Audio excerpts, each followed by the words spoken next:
Good evening. The fourth meeting of the 73rd term of the Baltimore City Council is now called to order. Members of the council, due to us being in virtual meeting mode, please note that I will recognize you by saying your name and that you have the floor. Once I recognize you, please state your name and then begin to speak. Tonight's invocation will be led by the Reverend Dr. Terrace King Sr. of Liberty Grace Church of God. Please bow your heads as Reverend Doctor gives us the invocation. God bless you. Let the words of my mouth and the meditation of my heart be acceptable in your sight. You're my strength and my Redeemer. God, we do thank you. We thank you for life, health, and strength. We thank you for your grace and your mercy. Cover us. Cover us in the titles you gave us, in the positions of power that you put in our hands. Cover us. Cover us in a movement to help somebody else. In the midst of death and tragedy and pain all around us, remind us that only what we do for you will last. God bless this council. Bless Brother Mosby in a mighty way. Use us for your glory. And for this we do thank you again. And our soul says, amen. Amen. Thank you for that. Now we will say the Pledge of Allegiance.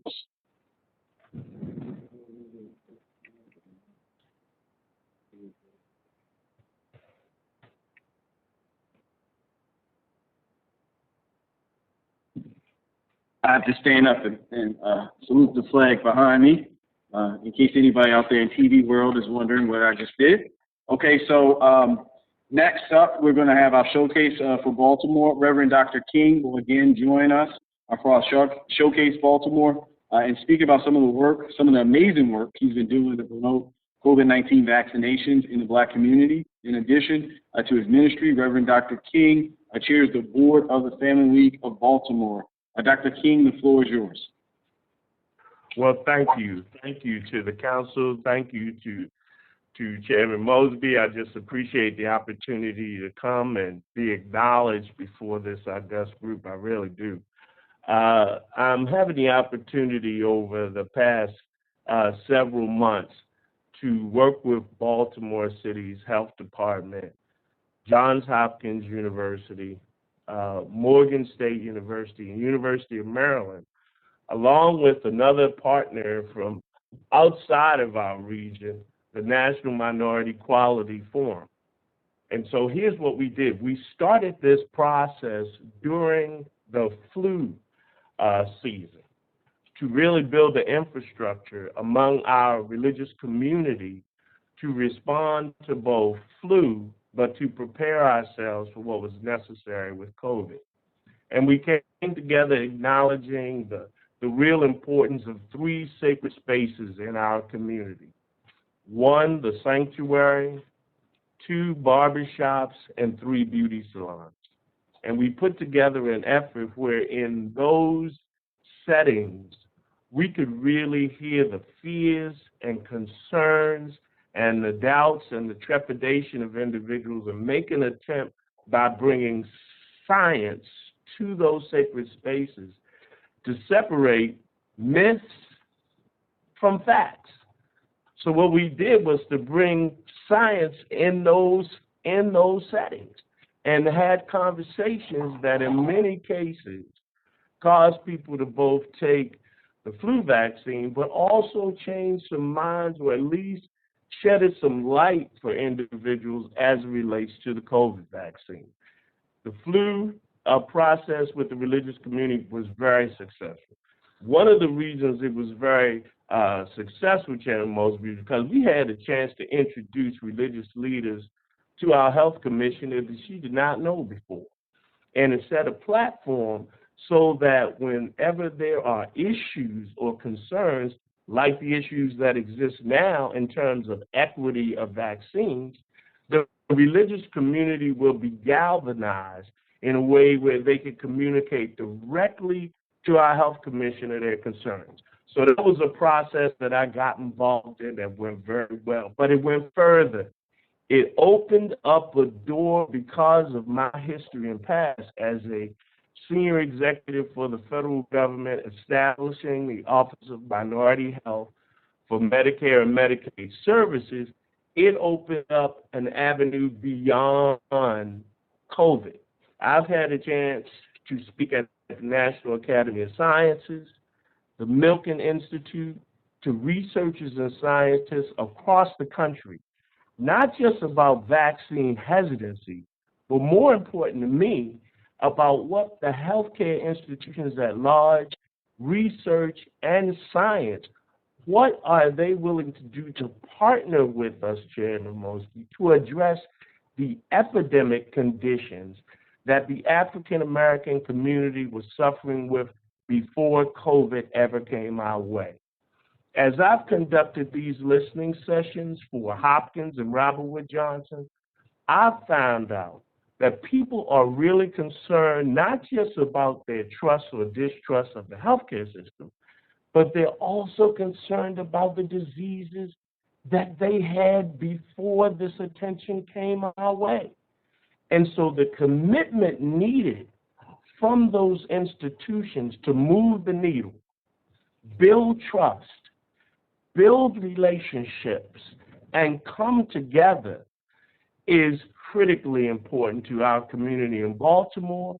But Chairman Mosby, I believe we can set a model here, particularly with relationships with government, healthcare, and institutions like Hopkins that are world-renowned. I see no reason that a world-renowned health institution and research institution should reside in a city where many of the citizens have such poor health. And I have challenged that institution and others to make a difference in the lives of our people. So this has been my focus, and I appreciate you casting the light on the things that I'm having a chance to do as a servant and working with other religious leaders, scientists, and researchers across the country. Thank you very much for your time.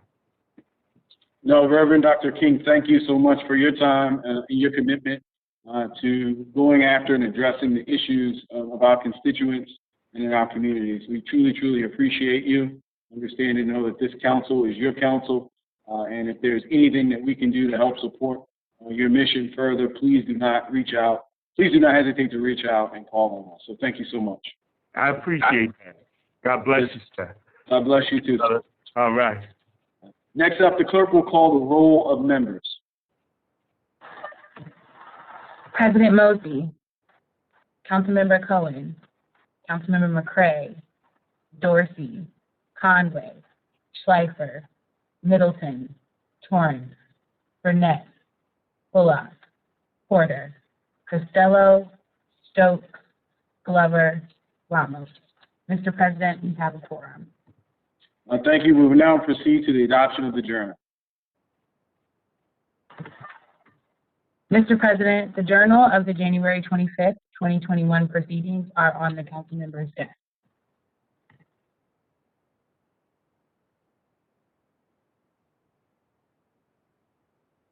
Without objection, the journal will be adopted. Hearing none, the journal is adopted. Bills signed by the mayor can be found on page 2 of the agenda. We turn now to executive nominations. Before the clerk begins to call, I want to note the change of members on how the clerk will read the numbers for nominations and bills. In the interest of brevity and clarity, the clerk will read bills and nominations as 21-1 as well as 21-2, etc. the way bill numbers are written is prescribed by our rules. They will appear and always had on your agenda and on Legistar. But for our purposes here in receiving confirmation, we can proceed with just the way that I kind of just went over calling over numbers. So the clerk will read any executive nominations. EA 21-30, Christopher J. Shorter, Chief Administrative Officer for the City of Baltimore.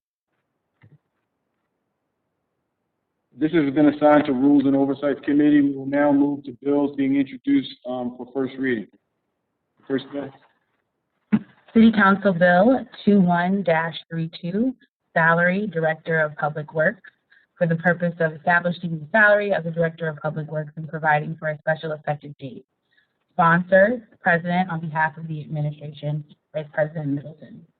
Now, this bill will be assigned to Ways and Means Committee. 21-33 is the next bill up. City Council Bill 21-33, Amari's LGBTQ Procurement Preference Act, for the purpose of creating a LGBTQ business enterprise program to be administered by the Minority and Women's Business Opportunity Office, defining certain terms, establishing the eligibility requirements for firms seeking to participate in the LGBTQBE program, establishing revocation criteria for firms in the LGBTQBE program, authorizing the city to employ various affirmative procurement initiatives to promote the award of city contracts to LGBTQBEs, requiring annual reports on the LGBTQBE program, requiring periodic hearings on and review of the LGBTQBE program, providing for the appeal of certain adverse determinations by the Minority and Women's Business Opportunity Office, setting certain penalties, correcting, conforming, and clarifying related provisions, renumbering certain sections, and generally relating to city procurement requirements. Sponsors are Councilmember Ramos, Burnett, and Middleton. At this point, yes. May I speak on the bill, please? Sure, definitely. Sorry about that. Yeah. No worries. Mr. President and council members, I bring you this bill from a constituent of mine, Terrence Lee and his family. Amari, who this bill is named after, is Terrence's sibling. They live in my district. Amari died recently by suicide. He was a business owner and very active in the LGBT community and was trans, and suffered greatly a lot of discrimination. And so in honor of Amari and his goals, his family wanted us to put in this bill to create a program where LGBTQ would also be included in minority contracting. Just to also clarify that this was an executive order under Mayor Pugh that we are codifying in this legislation, and I appreciate your support. Thank you. Thank you. I'm sorry, Mr. Chair, I forgot. I want to acknowledge that Amari's family is watching us at our council meeting today. Thank you. No, thank you, Councilwoman Ramos. I believe Councilman Ron Dorsey, would you like to go on as a co-sponsor? Yes. We have Councilman Ryan Dorsey, Councilman Cohen, Councilman Stokes, and Councilman Glover, all as co-sponsors of this bill. Okay, we can move on. As discussed earlier, this bill has been assigned to the Public Safety and Government Operations, on to 21-34. City Council Bill 21-0034, Tax Sale Postponement, for the purpose of prohibiting the mayor and city council from conducting or otherwise scheduling a tax sale pursuant to Title 14, Subtitle 8, Part 3, Tax Sales of the State Tax Property Article during the 2021 calendar year and providing for a special effective date. Sponsors, Councilmember Ramos. Thank you, Councilwoman Ramos. Would you like to have the floor? Yes, please. Mr. President and members of the council, thank you for this opportunity to speak on this issue. As you know, I've been a big advocate to reform our predatory tax sale process.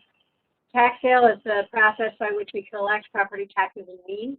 It used to be the way we collected water bills as well, and thanks to our council president, that is not when he was in the General Assembly, that's not the case.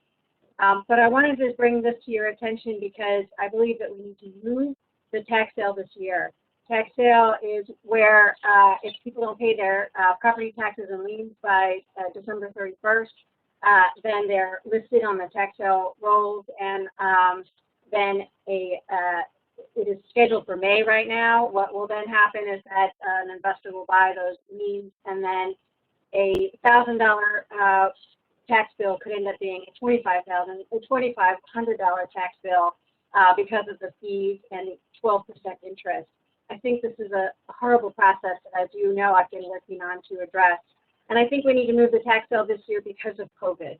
I think that many of our elders and our the people who go through tax sale are generally our elders who no longer have a mortgage that they work with to pay their taxes. I have an 85-year-old constituent who's been helping his other family members, with money because it's COVID and people are struggling.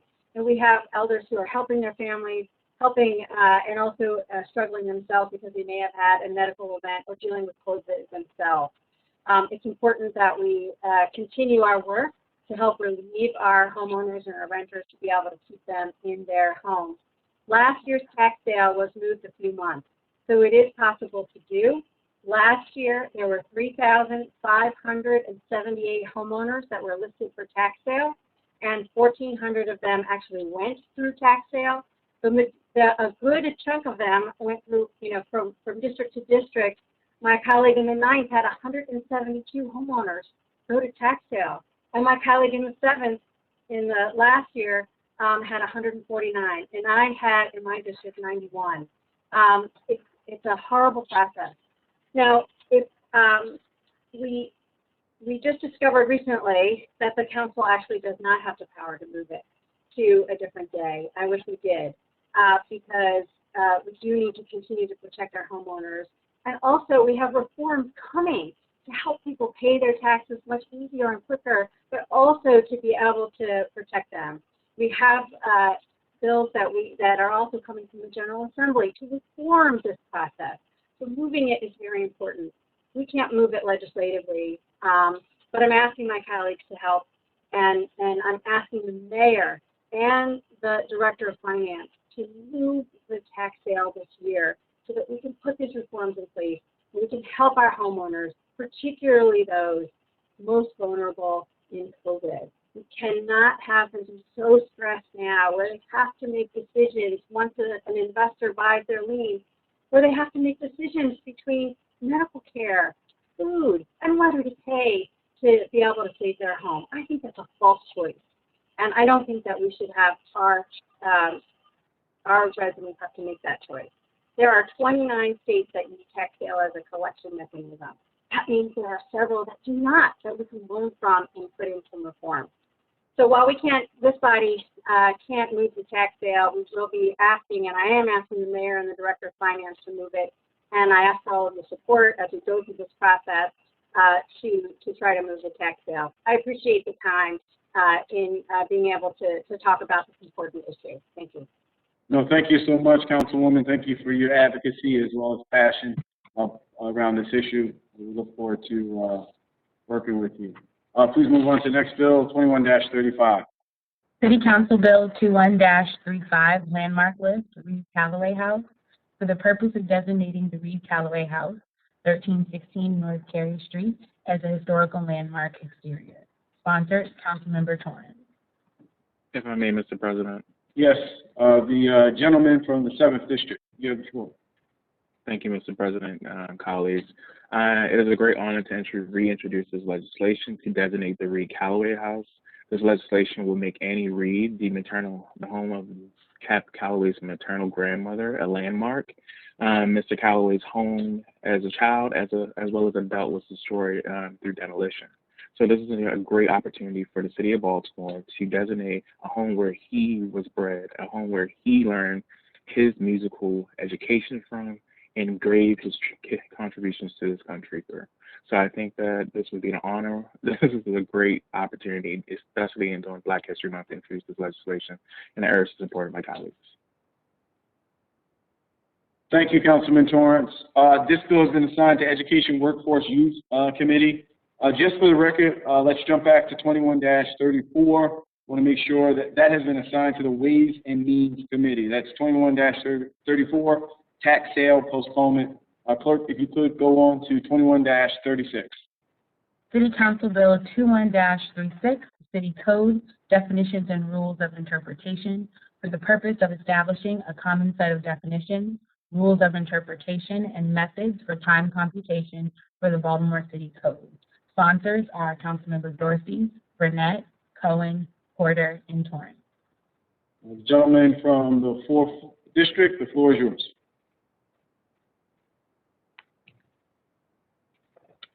No, I'm from the that's- 3rd District. Oh, you're third.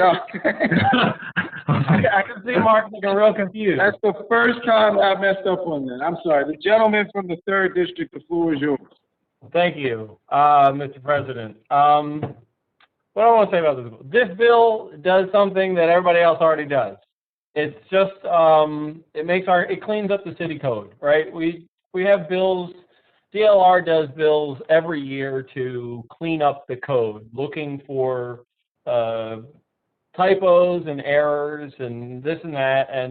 But one of the things that doesn't get done is they go through and pull out all of the superfluous redefining of words that exist everywhere throughout the city code because they're all in one central place. Why? Because they aren't all in one central place. We redefine the word person, may, shall, code over and over and over again. I don't know how many bills there are on tonight's agenda, but I guarantee that there are almost as many definitions of the word may as there are bills on the agenda tonight.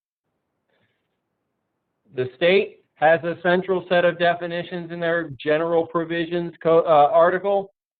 Every major jurisdiction in the state of Maryland has a general provisions with a set of centralized definitions in their code.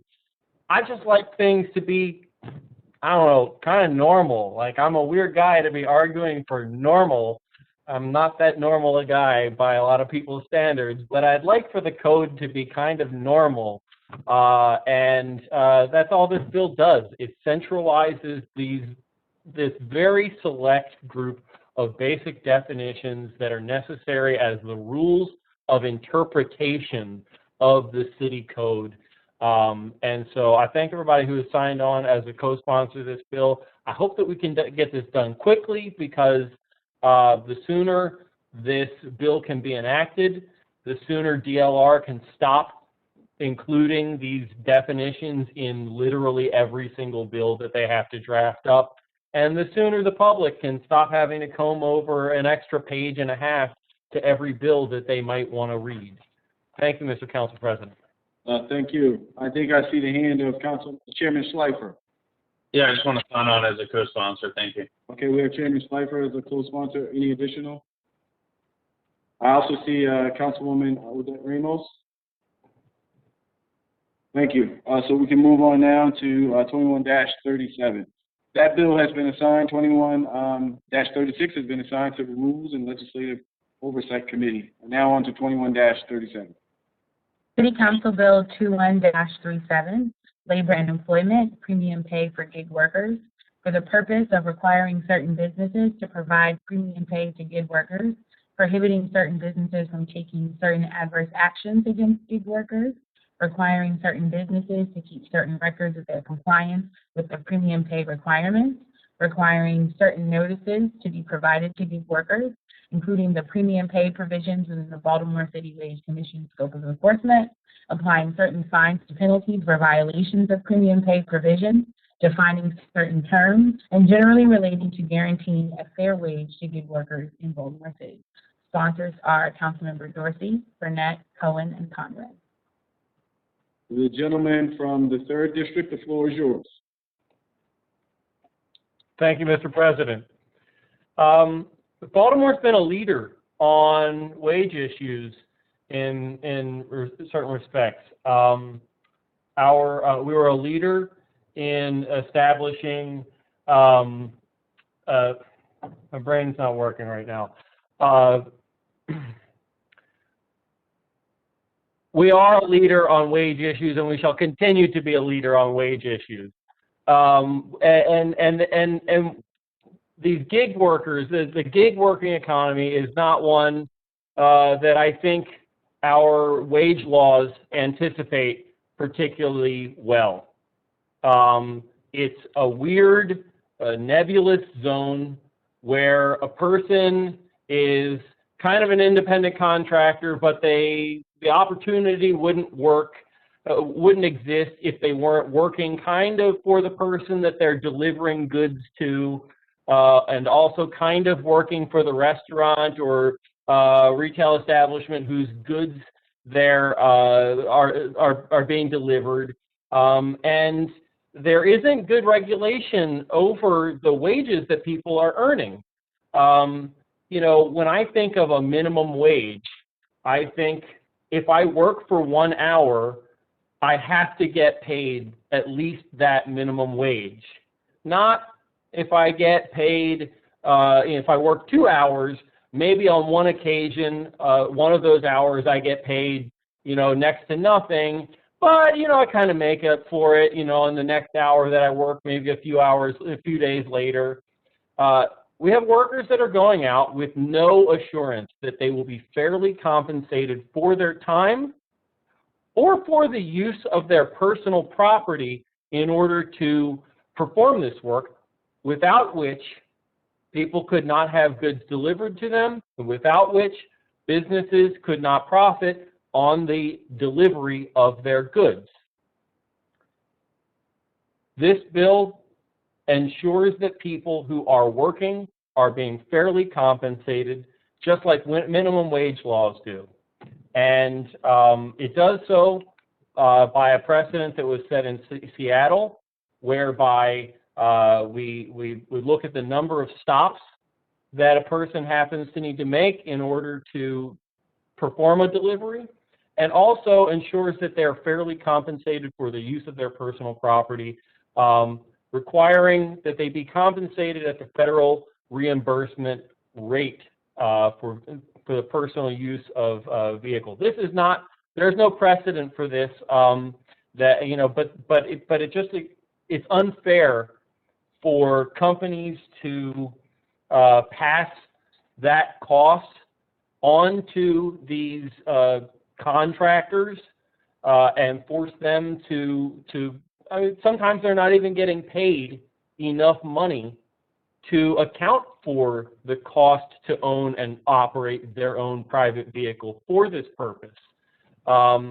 If at best, they'll be able to write it off as a tax deduction at the end of their year, and which means that companies like DoorDash and Grubhub are passing this cost burden off to the taxpayers at large, that these companies are not compensating people and instead allowing them the burden to fall on us to have less tax revenue generated from them. And I think this is just unfair, and I've heard from a lot of constituents and people from around the city that they are that they're just being exploited. As COVID has gone on, this problem that already existed has been worsened and been brought to light, and I think that we have an opportunity here to say that COVID helped us to understand something that we can fix not just for the duration of this pandemic, but forever going forward. Thank you, Mr. President and colleagues. No, thank you. Prevailing wage. That's what I was trying to come up with before. Sorry, prevailing. We got it. We hear you. I think I see the hand from Councilmember Bullock from the 9th District. Yes, Mr. President, just want to put this co-sponsor. Thank you. Got it. So please put Bullock down as a co-sponsor. Are there any other additional co-sponsors at this time? Hearing and seeing none, this bill has been assigned to Education, Workforce, and Youth Committee. Now on to Council Bill 21-38. City Council Bill 21-38, Human Trafficking Notice Requirements, Modifications, for the purpose of requiring city-owned or occupied buildings to place a notice regarding the human trafficking prevention hotline in certain locations, deleting an obsolete reference to the Maryland Department of Labor, Licensing, and Regulation, providing that certain businesses may obtain the required human trafficking notices from the United States Department of Homeland Security's Blue Campaign website and conforming and clarifying related provisions. Sponsors are Councilmember Burnett, Cohen, Dorsey, Porter, Middleton, and Bullock. Councilmember Burnett, you have the floor. Thank you, Mr. President and colleagues. Quickly, the last term, the council passed regulations requiring the posting of the human trafficking hotline and resources in restaurants, hotels, bars, all across the city, basically a private industry bill. This is basically aligning government with the steps that our private partners have already taken to ensure that in government facilities all across the city, that information around human trafficking and how to get help is available to the public. Thank you, Mr. President. Well, thank you. At this point, are there any additional co-sponsors? Hearing and seeing none, this bill has been assigned to Public Safety and Government Operations Committee. Now on to City Council Bill 21-39. City Council Bill 21-39, Local Hiring Employment Plan, for the purpose of requiring certain contractors to create and submit to the Director of the Department of Finance initial employment plans to bid on government-assisted construction projects or contracts that receive government assistance totaling $5 million or more, requiring the Director of the Department of Finance to score the bids using the Director's evaluation of the employment plan as 10% of a bidder's score, requiring the winning bidder to submit a revised employment plan to the Director of the Department of Finance with certain criteria and conforming related provisions. Sponsors are Councilmember Stokes, President Mosby, Councilmember Schleifer, Conway, Costello, Glover, Middleton, Porter, Torrance, Ramos, Cohen, and Bullock. Chairman Stokes, you have the floor. Thank you. It's more important than ever that we bring jobs back to Baltimore City residents. The bill encourages local hiring by requiring bidders for city contracts to, 1, meet local hiring requirements, provide city residents with ongoing employment and training activities, as well as provide health and retirement benefits, and hire and retain economic or socially disadvantaged residents for at least 50% of its total workforce. This bill also ensures that city supports local hiring, especially for our residents experiencing social and economic hardship. It also benefits women-owned business during this pandemic. And I'd like to thank all my co-sponsors on this bill. Thank you, Chairman Stokes. At this point, are there any additional co-sponsors? Hearing and seeing none, this bill has been assigned to Education, Workforce, and the Youth Committee. Now we move on to resolutions. Resolutions to be introduced. Clerk, please read our resolutions. Resolution 21-0016R, investigative hearing, building backups of untreated sewage, for the purpose of inviting representatives from the Department of Public Works, the Law Department, the Health Department, and the Mayor's Office of Emergency Management to appear before the City Council to discuss the effectiveness and sufficiency of measures being taken to address basement backups of raw sewage in the city. Sponsors are Councilmember Burnett, Cohen, Dorsey, Porter, Middleton, Ramos, and Bullock. This resolution has been assigned to the Health, Environment, and Technology Committee. On to 21-17R.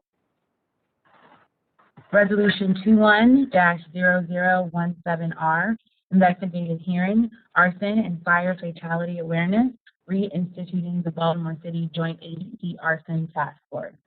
For the purpose of inviting representatives from the Baltimore City Fire Department, the Baltimore Police Department, the Office of the State's Attorney for Baltimore City, the Baltimore City Health Department, the Baltimore City Department of Housing and Community Development, the Mayor's Office of Criminal Justice, the Baltimore City Public School System, and the Mayor's Office of Homeless Services to appear before the City Council to discuss arson, fire fatalities and injuries, and school fires, how we can work to reinstitute the Joint Agency Arson Task Force, and discuss other tools that would assist in the prevention or prosecution of arson.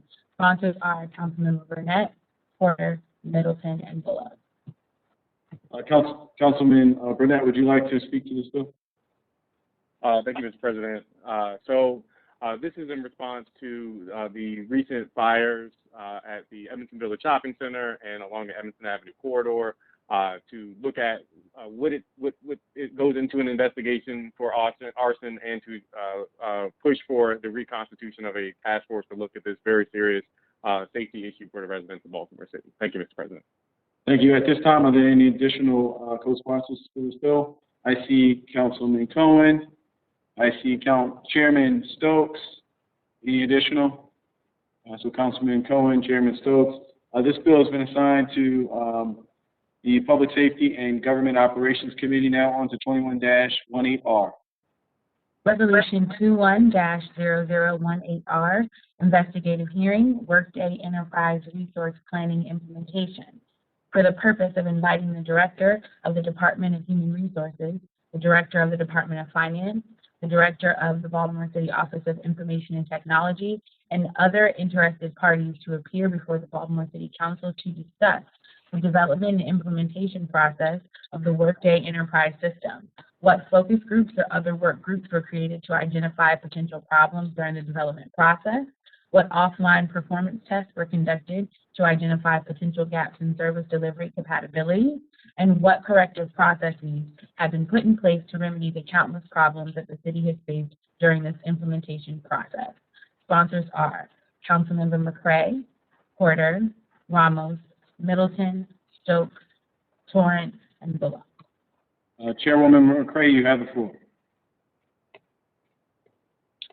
Thank you, Mr. President. As stated, this resolution is for an investigative hearing, and it does call for the Director of Finance, the Director of DHR, the Director of VSIT to appear before the City Council to discuss the implementation of Workday and the processes that have, and also the processes that will be put in place to remedy the numerous issues that we have experienced with the system.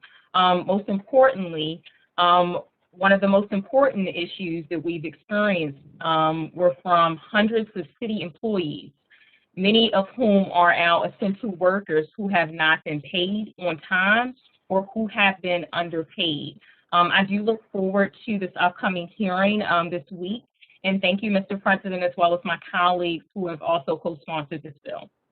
No, thank you for this time, and we understand and know in the midst of the pandemic right now, more than ever, folks need their money, right? They need access to their hard-working money. I think that this investigative hearing is timely, it's important, it's critical, but it's also a sign that, this council really cares about the men and women who work every single day to keep our city moving forward. They work through all of the pandemic. They've been our essential workers, and it's important for the city to get this right. It's our hope that with the Director of Human Resources and Finance, that plans are in place, so we know that this transition is going to be as smooth as possible moving forward. And thank you so much, Chairwoman McCray, for your leadership on this issue. This resolution has been assigned to Public Safety and Government Operations. Are there any additional co-sponsors to this resolution? I see Councilman Cohen, and that's all I see for now. Thank you, Councilman Cohen. On to 21-001R. Resolution 21-0019R, recognizing February as Career and Technical Education Month.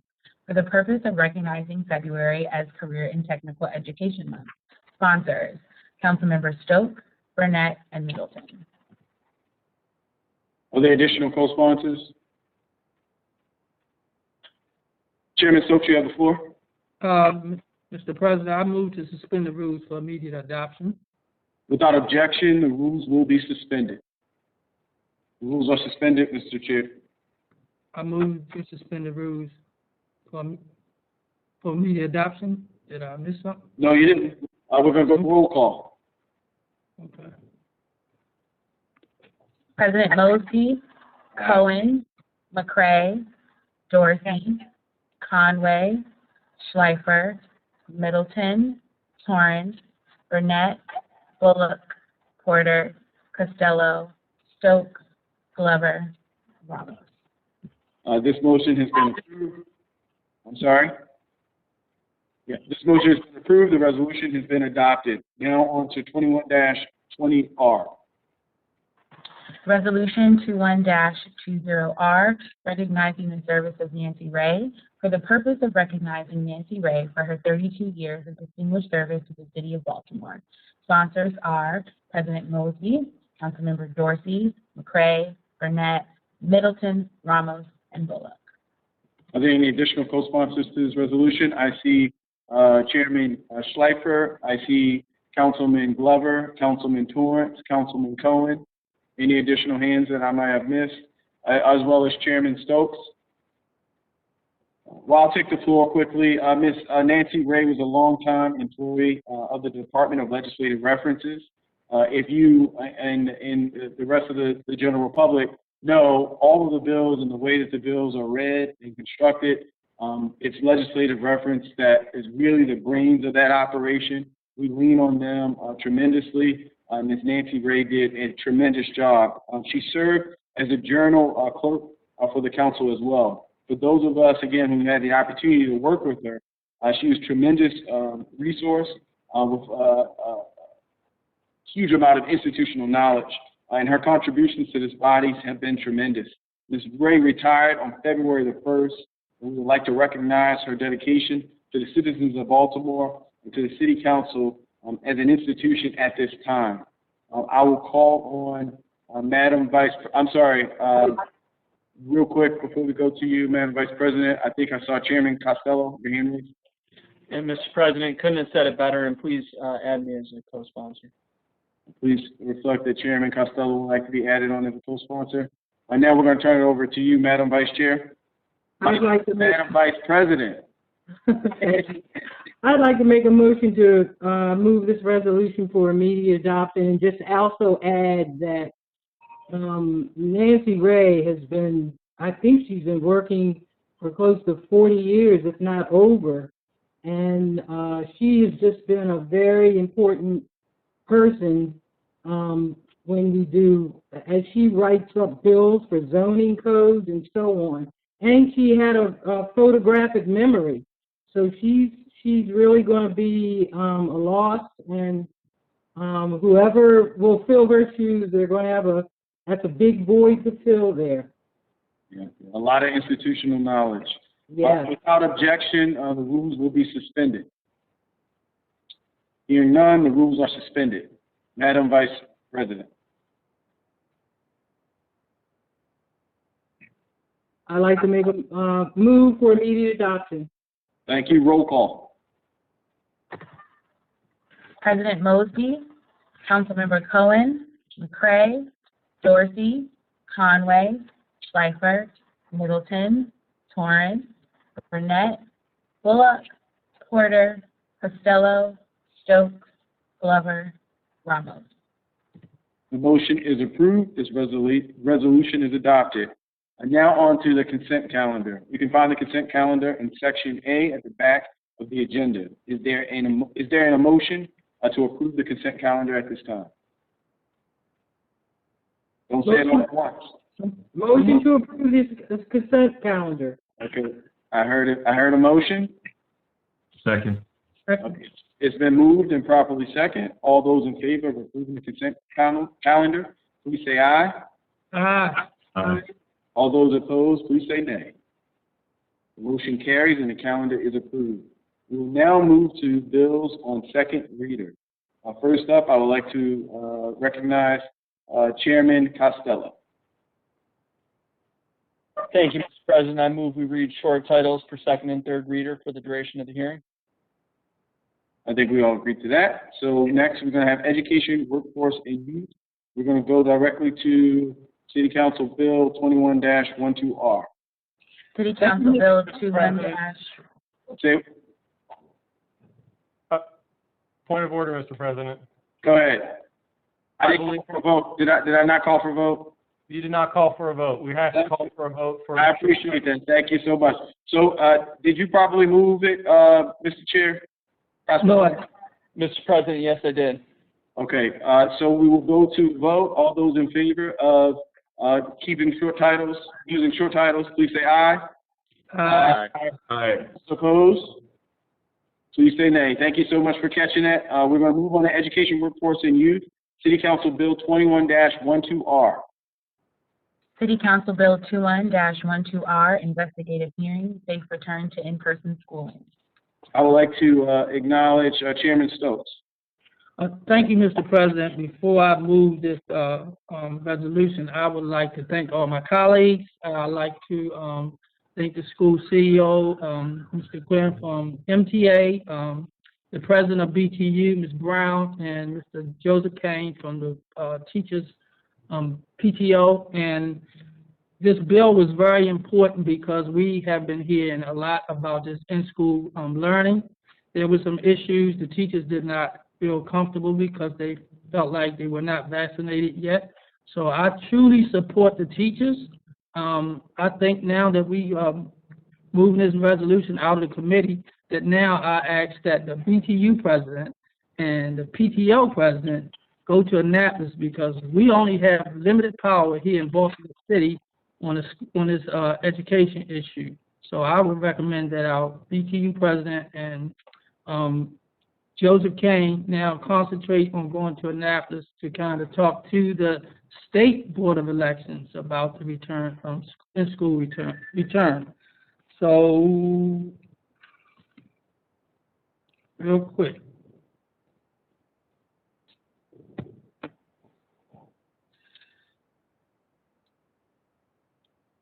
Thank you, Mr. President. The committee held a hearing, on February the 4th, 2021. I move the resolution favorable.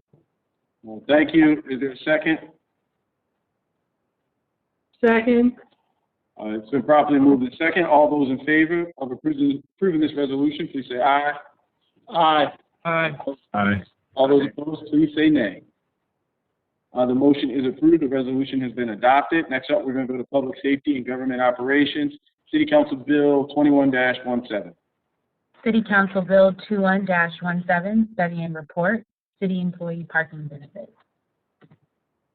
At this point, I would like to recognize Chairman Conway. Thank you, Mr. President. This bill, study and report of city employee parking benefits, it came out of committee on January 27, 2021. It was sponsored by Councilmember Ryan Dorsey.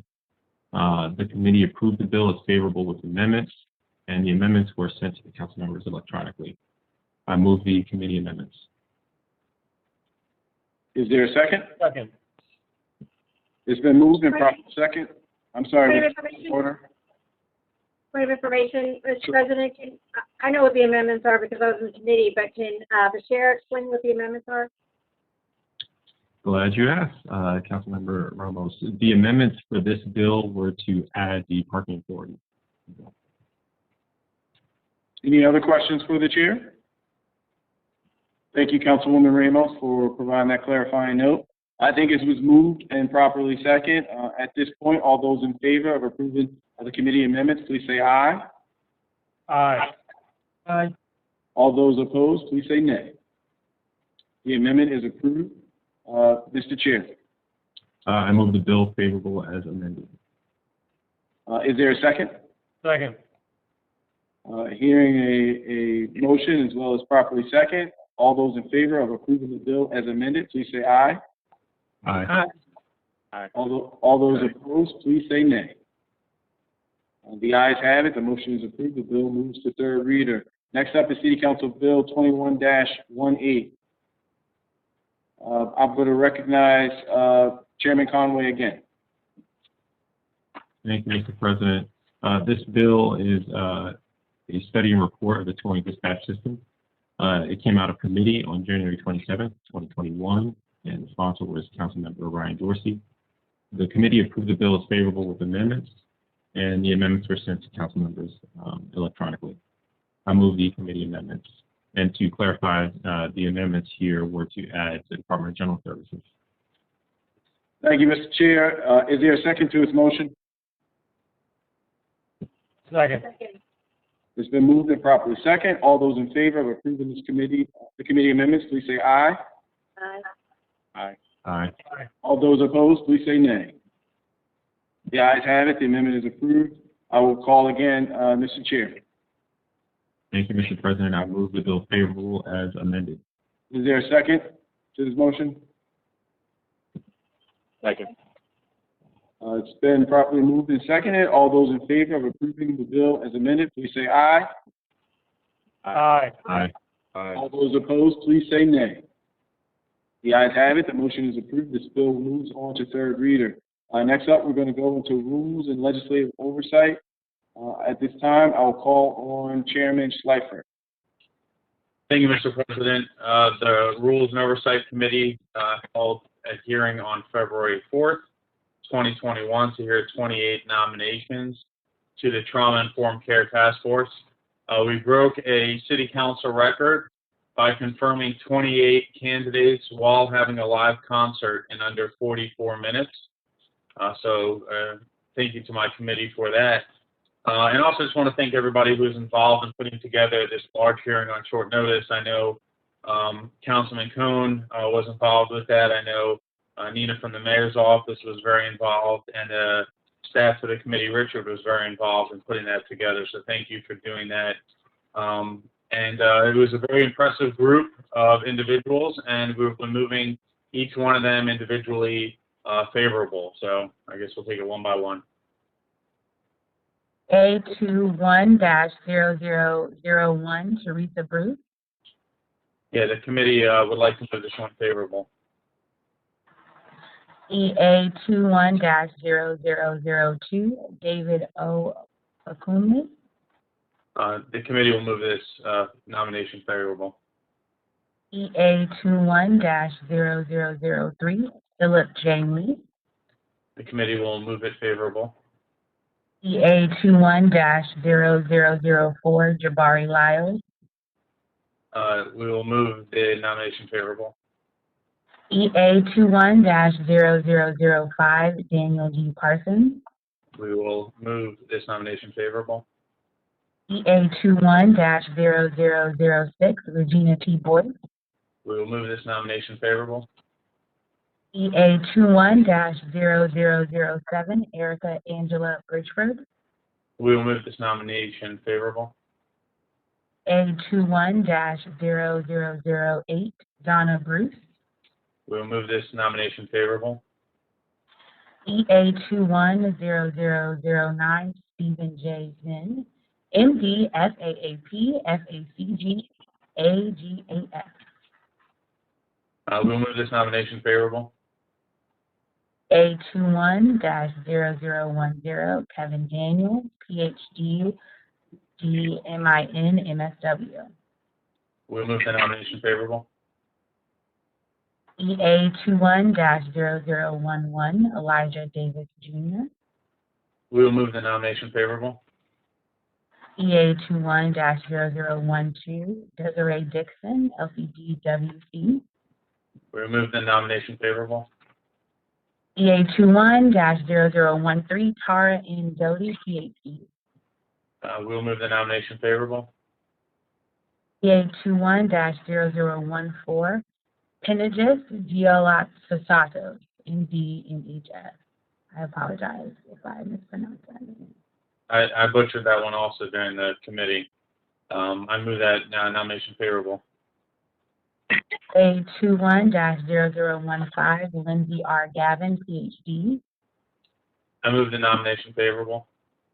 EA21-0016, Monica Guerrero Vasquez. Move the nomination favorable. EA21-0017, Lindell Hill. I move the nomination favorable. A21-0018, Mark E. Jews. I'll move the nomination favorable. A21-0019, Brendan M. McFadden. I'll move the nomination favorable. EA21-0020, Tamara Mendelssohn, PhD. I'll move the nomination favorable. EA21-0021, Jayla Morris, Young Elder. I'll move the nomination favorable. EA21-0022, Shauna Murray Brown. I will move the nomination favorable. EA21-0023, Neka Namdi. I'll move the nomination favorable. EA21-0024, Destiny Philpott. I will move the nomination favorable. EA21-0025, Colby Sandry. I will move the nomination favorable. EA 21-0027, Anaya Taylor. I will move the nomination favorable. EA 21-0028, Faria Wahid. I will move the nomination favorable. EA 21-0029, Corey Witherspoon. I will move the nomination favorable. Before we move on to a second, are there any members who would like to pull out any of the names just listed and for separate consideration and not as the entire group? Hearing none and hearing all favorables, do I have a second? Second. Second. Okay, we have a second. All those in favor of approving the nominations, please say aye. Aye. Aye. Aye. All those opposed, please say nay. The nominations are approved. I'll call on the chairman, Schleifer, again.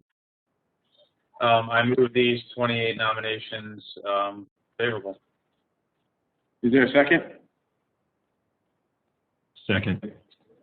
It's been properly moved. Go ahead. Well, I'm unclear why we're voting a second time on this. We just voted on this. Oh, yeah, we did. Sorry. I'm sorry. You're totally right. So point of order was correct. I think we did just vote on it. There was a little confusion because we were trying to work with the law department to determine a way so Chairman Schleifer didn't have to go through, as well as the clerk go through that arduous list of names back and forth. But you're exactly right. We voted on it. The nominations are approved. We can move on. Committee announcements at this time. Chairs, when you hear your committee, please proceed with the committee announcement. First up, we're going to take Economics and Community Development. That is Chairwoman Bree Milton. Yes.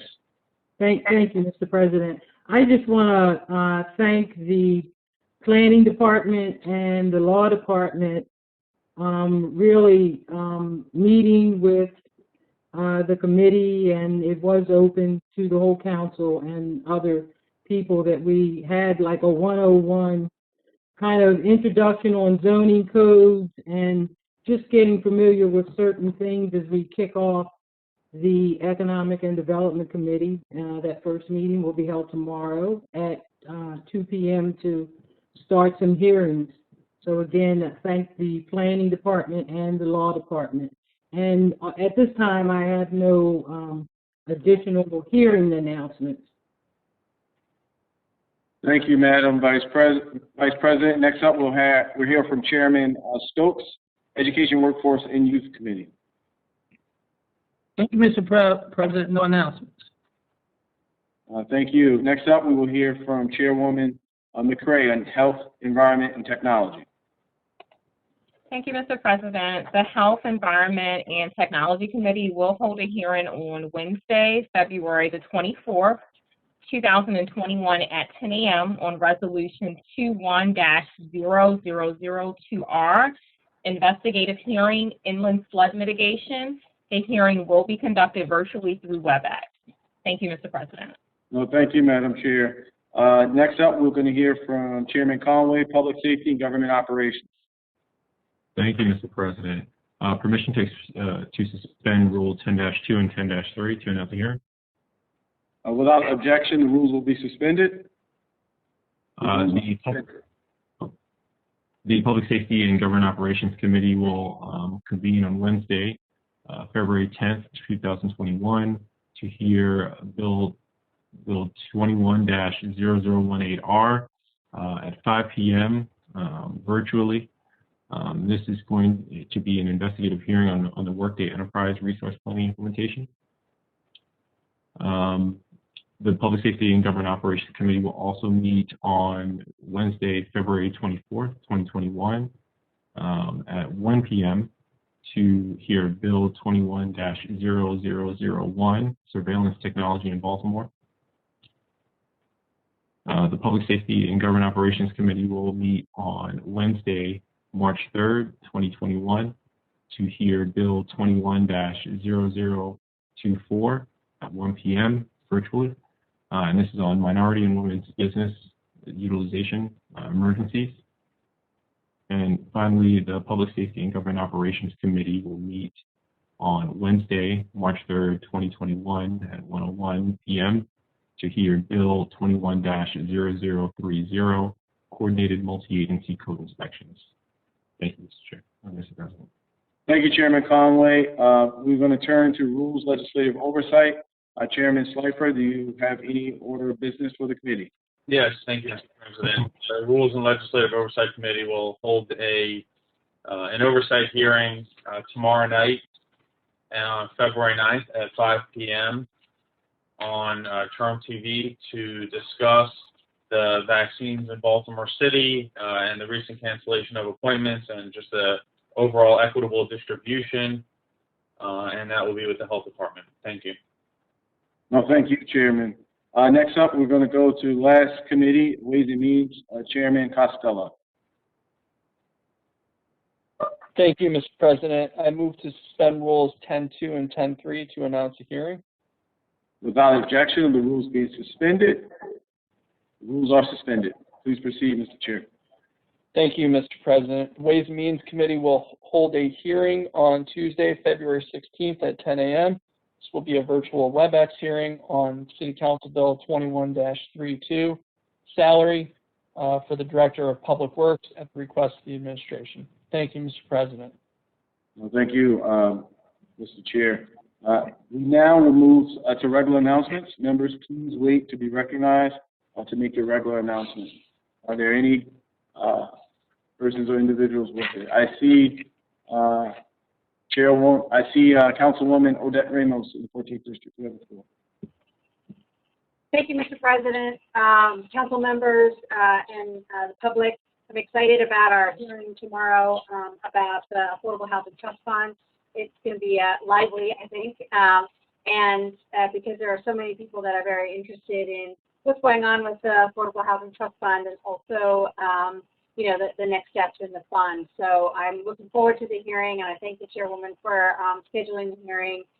If anyone in our committee and our council can't make it but do have questions, please let me know, and we can submit them to the department so that you can get your question answered. Thank you. Thank you, Councilwoman. Any additional questions, concerns? I don't see any. Okay, I see Councilman Dorsey. You have the floor. Thank you, Mr. President. It's my sister Ellen's birthday today, so I just want to say happy birthday to my sister. I always like it when a council meeting falls on one of my family members' birthdays because I just take the opportunity. So happy birthday, Ellen. Happy birthday, Ellen. I also wanted to remind folks, we have this hearing in the Public Safety and Government Operations Committee this Wednesday on nuisance auto parking. This is something that I just heard so many complaints about, and I would just, from so many different districts around the city, if there are people in your district who you want to have testify on this, I think it would be a great opportunity to have them kind of voice their experience in this hearing so that the work group that, hopefully we pass this bill and we establish this work group, but that they have this hearing to draw on to inform them, better in resident experience of what's going on. So if there's anybody in your districts that have complained about this to you, I would love for you then to connect them to me in my office or to ask them yourself to come to testify at this hearing on Wednesday at 1 o'clock. I really appreciate it. Thank you. No, thank you. At this point, are there any additional announcements? I believe I see Chairman Stokes hand raised. Yes, this Thursday, we are doing a groundbreaking for the East Baltimore Historical Library that Ms. Nia Redmond been pushing for the last 20 years.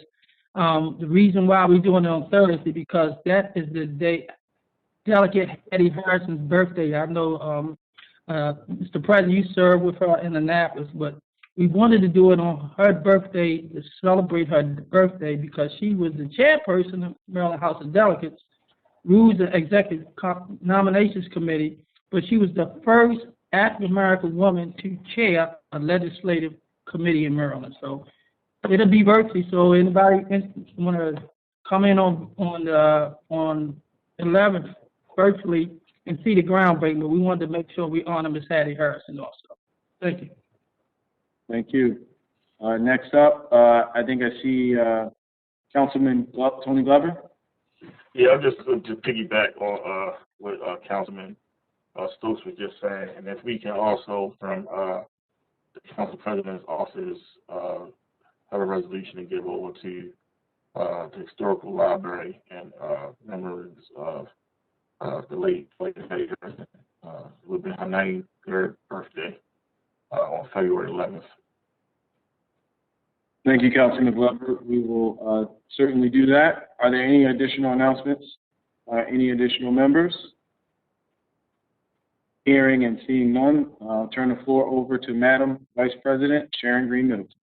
Thank you, Mr. President. And our next council meeting will be held on Monday, February 22nd at 5 p.m. virtually. And in the meantime, happy Valentine's Day to all of your loved ones out there.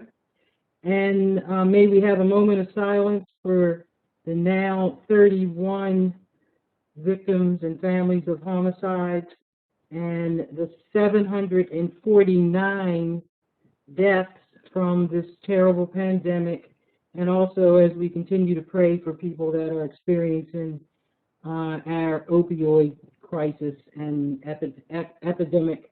And just continue to get tested, wear your masks, and wash your hands.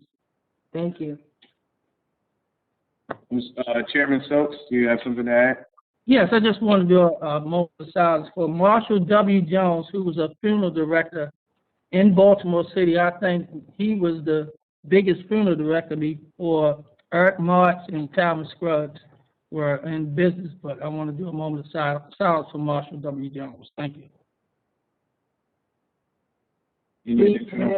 Please add Marshall W. Jones to the moment of silence list.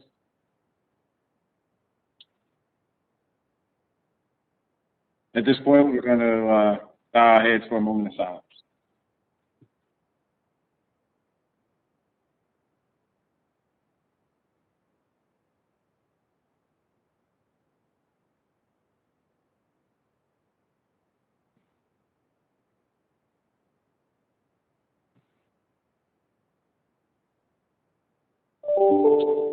Thank you.